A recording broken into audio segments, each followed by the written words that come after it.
Hello, Year 10s. Welcome to Remote Learning 2021. I'm just going to give you a quick run through about how my lessons are going to look this week. We're only going to have two so far, so I'm going to set a fair bit of stuff for you to do in this time.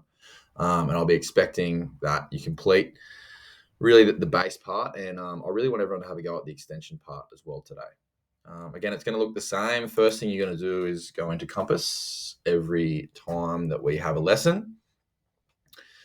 And the video isn't there yet because I'm recording it, but there will be a video up there. And in the video, I'm always going to go through our learning intentions and what I actually want you to do. So learning intentions for today are we're going to figure out about the Earth's climate history, what it might have looked like in the past, and the slow rising temperature, or we believe the slow rising temperature.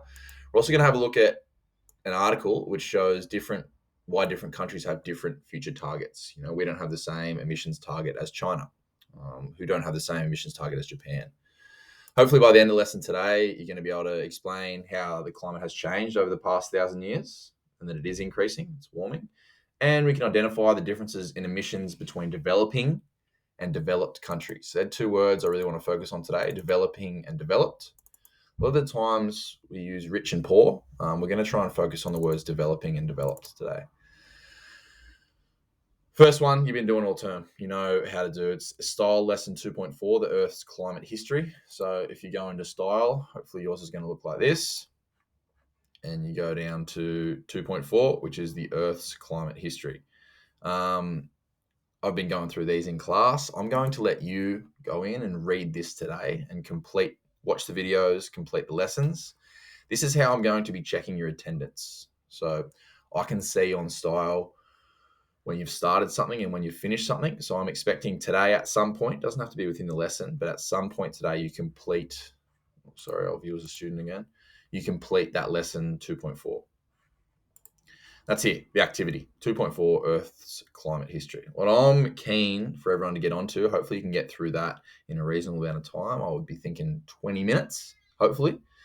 And remember, you've got today and tomorrow. So I'm hoping that within today and tomorrow, you can also have a try of my extension activity. I think everyone in this class is very capable of attempting the extension activities every time. All right.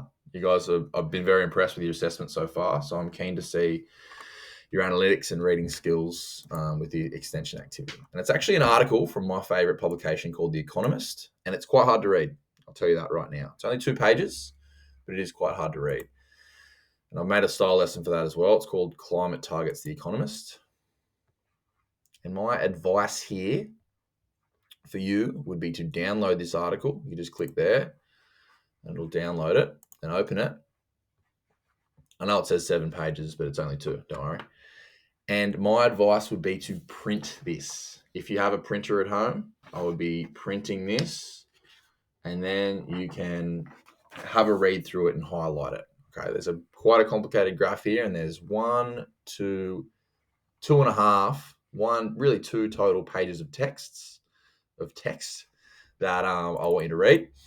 And it talks about different countries' approach to climate change and emissions. And I'm not going to go through the whole thing, but I would love to quickly just say the countries in red we're calling developed, which are traditionally called poorer countries, and the countries in blue, I just said that the wrong way around.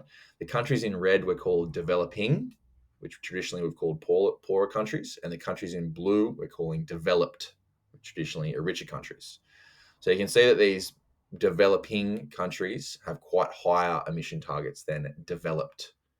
We're looking at going backwards 1.5% in our emissions by 2050, and some of these countries are going to be going forwards.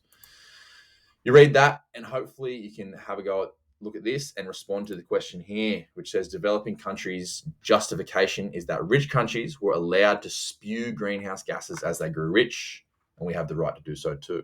It's an argument saying that poorer countries have the ability to, or should have the right to be able to pollute because richer countries did that on the way up as well.